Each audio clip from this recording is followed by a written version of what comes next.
Hello à tous, c'est Thibaut Alessandrin. Simba, fondatrice de Roomba. Hello, je suis John Banner. Je suis Cassian Bidon. Je m'appelle Clément Buse. Je suis Adrien. Je suis Lionel Chouraki. Je suis Jonathan Cohen. Moi c'est Félix. Je m'appelle Raphaël Dimiglio. Je suis Christophe Doré. Sarah Diane Eck. Bonjour, je suis Nicolas Boldo. Je suis Jessie Toulcanon, j'ai 36 ans. Je m'appelle Abdelali El Badawi. Hello, moi c'est Benjamin Guignot. Je m'appelle Christelle Gimaret. Je m'appelle Taïkri. Je suis Gilles Lechantre. Fred, 46 ans, marié, 2 enfants. Je suis Laurent Maillère. Je m'appelle Alexandre Pichulski. Je suis Paul Silbon. Arbia Smithy. Je suis Vincent Huguet.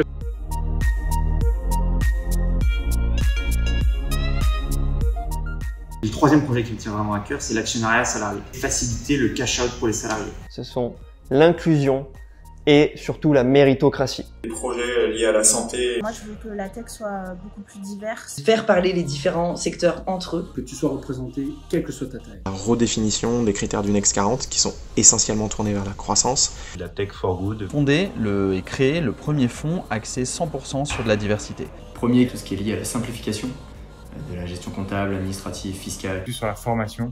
En tant que branche, on a beaucoup de choses à dire. D'impact social et environnemental. Les partenariats entre les startups et la recherche académique. Faire face aujourd'hui à ces inégalités sociales. Pour faire de la France une championne du digital, de l'innovation, du numérique.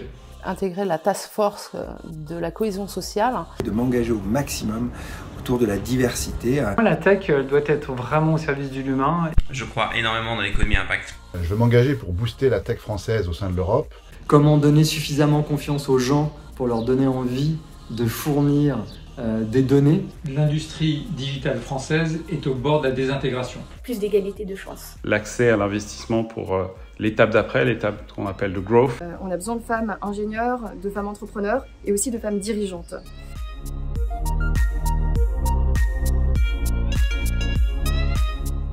J'ai réussi à vaincre ce syndrome d'imposteur. Évidemment, c'est Akazi. C'est vendredi, c'est une boîte passion. D'avoir su dire stop. Prendre soin du mental et de la santé mentale de leurs salariés. Elle est en ce moment, c'est Pick Me. C'est mes 2 petits garçons de 3 ans et 1 an. La revente de mes startups en 2014. C'est mon fils, évidemment. Notre organisation, Banlieue Santé, rassemble les Français et les Françaises de toute origine.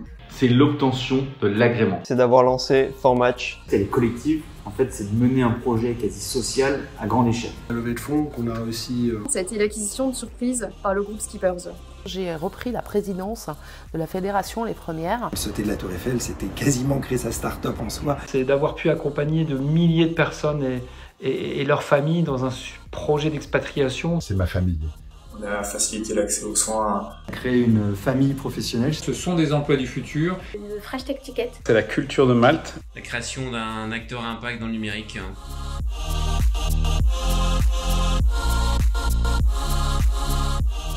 C'est une mauvaise idée d'épouser le meilleur ami de son associé. J'en ai eu tellement dans ma vie. J'ai appris en tout cas à avoir un peu plus de recul. C'est à partir de ça, dans le non, qu'on se construit et qu'on peut rebondir. J'ai eu des problèmes qui font que j'ai pas pu passer en deuxième année. Les gars, on arrête. Je considère pas avoir eu de vrais échecs aujourd'hui. Quand on a failli se planter avec PeopleDoc, on a dû faire un pivot. La revente de mes sociétés à ce groupe de médias. J'ai signé un bail de 3 ans, 1 mois avant le confinement. Puis comme toute l'époque, on n'est pas allé au bout. Et la fin de la collaboration avec le cofondateur de Milikalim. Des financements qui sont complètement tombés à l'eau et une motivation qui a commencé à dégringoler. Je me suis blessé en me faisant une fracture à la malléole.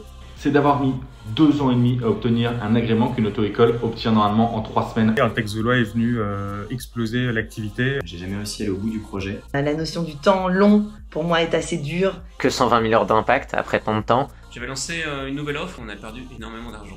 Tout ce qui ne nous tue pas nous rend clairement plus forts. La boîte de production musicale que j'ai créée et qui a fermé avant même de produire quoi que ce soit. Il n'y a pas vraiment d'échec. On n'avait pas prévu qu'on aurait 100 fois plus de volume. Et forcément, ça a planté derrière. Il faut faire tout seul, à fond, pour aller beaucoup plus vite. Ce qui m'a valu d'ailleurs un bon burn-out.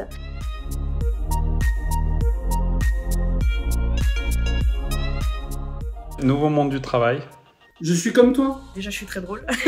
Je dirais convivialité. Expérience. Je mettrai des frites à la cantine. Je suis le conducteur un peu de ma carrière, c'est l'engagement. On fait quand même ça pour avoir de l'impact. Comptez sur moi. System change. Champion européen. Des petites startups qui constituent la grande majorité des adhérents de l'association. J'aime tout ce qui est très disruptif. Votez pas pour moi pour ce que je suis, mais surtout pour ce que je défends. Je suis super sympa. J'ai envie de repartager tout ce que j'ai appris. L'audace. Voilà.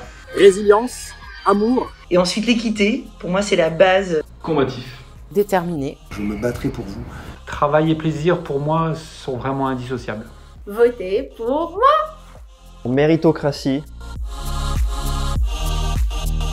90% nomade pour pouvoir s'habiller confortablement. Moi, je suis clairement un nomade. Ce sera un mix. Je suis toujours au bureau. En mode hybride. Avoir le choix. Il faut laisser le choix. J'ai pas vraiment envie de choisir entre les deux. C'est beaucoup plus fun que Zoom. Clairement nomade. Bah pourquoi choisir? Pour moi, c'est au bureau. Au bureau. Ah, évidemment, bosser au bureau. En fait, j'ai pas monté tout ça juste pour être derrière un ordi. Tout le monde fait comme il veut. Moi j'aime bien être avec l'équipe. Un ensemble des deux, c'est pas mal. Nomade. Bureau, définitivement. Définitivement nomade. Je suis un fan du contact humain. Ouf, difficile comme question. J'ai choisi le mot nomade. Moi j'adore bosser partout. GAFAMO, bien sûr. RGPD. Clairement, RGPD. Les GAFAM doivent respecter le RGPD. Les prochains GAFAM seront français. RGPD. RGPD. Quelles sont les limites? J'aime bien les défis, donc RGPD. RGPD, pas le choix. RGPD pour que l'Europe soit pionnier. GAFAM européen. RGPD sans hésitation. RGPD. RGPD. Pour une fois, l'Europe est en avance sur les États-Unis. Clairement RGPD. Je vais choisir RGPD. RGPD sans la moindre hésitation. RGPD, bien sûr. RGPD. GAFAM, bien sûr. RGPD, bien évidemment. GAFAM. Les sujets de RGPD. Bootstrapper. Bootstrapper le plus longtemps possible. Ah, les deux. Bah, bootstrapper au début. Donc je dirais bootstrapper, puis lever des fonds. Bootstrapper jusqu'à ce que vous ayez besoin de lever des fonds. Faire le maximum avec le minimum. Lever de fonds à soutenir à 100%. Lever de fonds. On peut bootstrapper et lever des fonds. En réalité, tout dépend du projet. Il faut se donner les moyens de ses ambitions. Bootstrapper. Les deux écoles sont pas incompatibles. Bootstrapper jusqu'à trouver son marché. Pas que la levée de fonds soit un objectif, mais juste un moyen. Je dirais lever des fonds. Ça dépend du business model. Lever des fonds. Je trouve que c'est un super débat sur lequel je serais ravi de participer. Lever des fonds, c'est pratique aussi pour accélérer. Bootstrapper un maximum, puis lever des fonds, dépenser tout l'argent et rebootstrapper. Fromage et dessert, quoi. Bootstrap jusqu'aux premiers utilisateurs. Bootstrapper au début pour après lever des fonds. Avec une mentalité américaine. Mon choix va se porter sur l'Union européenne. Dans les territoires. Europe first, of course. Union européenne. Chacun à sa place. L'Europe. Bah l'Europe. Europe. L'Union européenne pour le potentiel des futures licornes françaises. J'adore l'Europe. EU à fond. Union européenne évidemment. Ça m'embête énormément de réfléchir avec des frontières. Donc je choisis les US. Union européenne. J'aime trop le foot, le vrai. Le foot, ça se joue avec les pieds. Sinon, c'est du rugby. Sérieusement, c'est une question ça? Des boîtes mondiales avec une culture européenne. Sans hésiter. Les startups européennes, bien sûr. États-Unis. Il faut surtout pas choisir. Va là où ton marché se trouve et puis reste là où il est rentable. C'est le bon mélange entre les deux. Livraison pour soutenir les restaurateurs. C'est un peu compliqué. À livraison directe. Cuisine maison, sans hésiter. De temps en temps, un petit frichti quand même. Avec des potes ou en famille. Peu importe, du moment que c'est du poulet. Je recommande vivement le bar en croûte de sel. On n'est jamais mieux servi que par soi-même. Cuisine maison. C'est très clairement les terrasses. Plutôt cuisine maison. La cuisine de maman. Cuisine maison, livrée à domicile ou au bureau. Je suis très adepte de Meet My Mama. Beaucoup plus terrasse. Je vais choisir les deux. Beaucoup plus d'émotions que la cuisine maison. C'est se faire plaisir et faire plaisir aux autres. Cuisine maison. Ce que je cuisine le plus en ce moment, c'est les vibrants. Tout seul, livraison. Cuisine maison, elle est toujours meilleure. Comme paille.